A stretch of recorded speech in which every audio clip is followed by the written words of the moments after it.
Here's how you If make meron my kayong aso super na easy picky eater, 2-ingredient, pahirapan low kumain, calorie, no subukan bake, nyo no magpalit ng refrigerate, dog no food, flour, no weekly, sugar, no monthly, gluten, no or egg, no daily, carb, no and fat, no piliin nyo woman, no yung high pie, no beans, protein no na greens, no dog food. potatoes, no tomatoes, no Pet lamb, no Mara yung ribs, isang no gamit carbs, kong dog food dahil first ingredients niya lahat meat. So pag titingin kayo ng ingredients, dapat yung pinakaunang ingredients niya ay mga meat. And dapat mataas yung protein content niya. Ito yung guide ng changing ng dog food.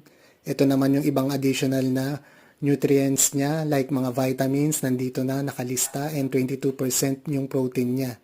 And 42% yung animal ingredients niya. Ito naman yung food toppers ko na meat in can. Iba-ibang flavors to. So check out nyo na dyan sa yellow basket.